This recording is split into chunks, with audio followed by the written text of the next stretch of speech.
ٹھہرا نہیں سکتا۔ خلیفے پہلے تین جو ہے حضرت عثمان تک بھی ہم بتا سکتے ہیں کہ ان کی نیت نیک تھی۔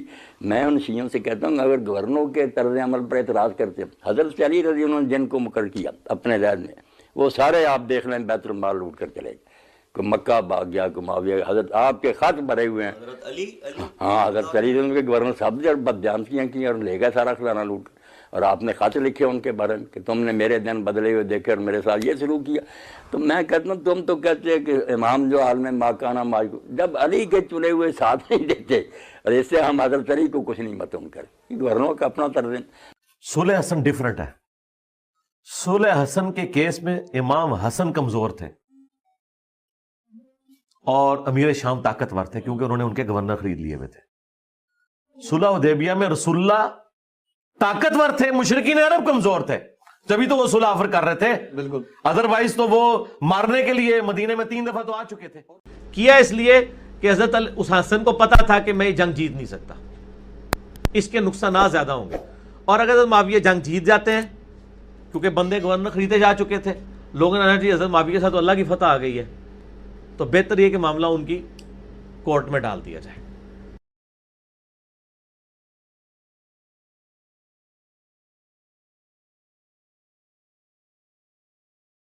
اچھا، صلح حسن پہ آپ کا کیا موقف ہے؟ اگر صلح حسن ہو گئی تو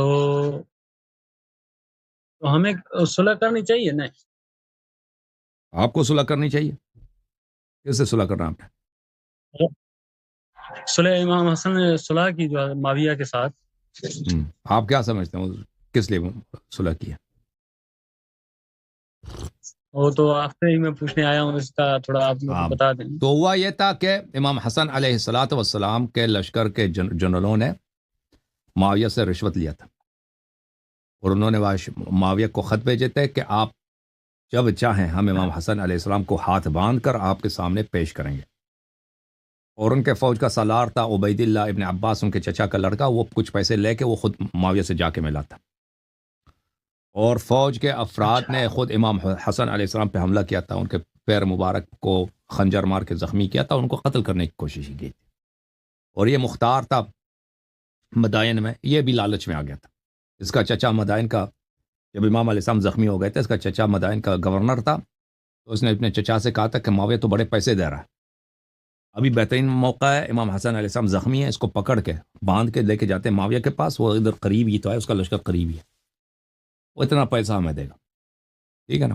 تو عراق کے لوگوں نے غداری کی، عراق کے لوگوں نے امام حسن علیہ السلام کے لشکر نے غداری کی، اور معاویہ آ جاتا، یہی ہوتا، امام حسن علیہ السلام اسیر بن جاتے، پکڑ لیتے، یا اور پھر وہ سب کو قتل، سب عراق کے لوگوں کو، شیعوں کو قتل عام کر لیتا معاویہ۔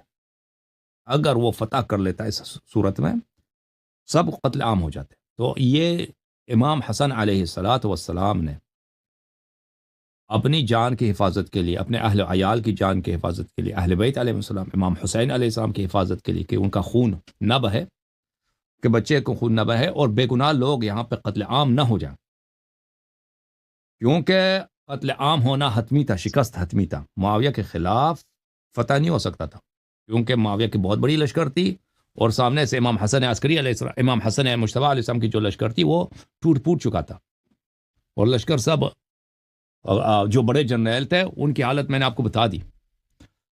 تو امام حسن مجتبیٰ علیہ السلام نے اس وقت ایک ہی راستہ تھا ان کے سامنے، یا جنگ کرتے، جنگ ممکن نہیں تھا، اور وہ شہید ہو جاتے، امام حسین علیہ السلام بھی شہید ہو جاتے، سب اہل بیت شہید ہو جاتے، اور عراق کے سب لوگ مر جاتے۔ کربلا میں 72 مرے تھے نا، 72 شہید ہوئے تھے۔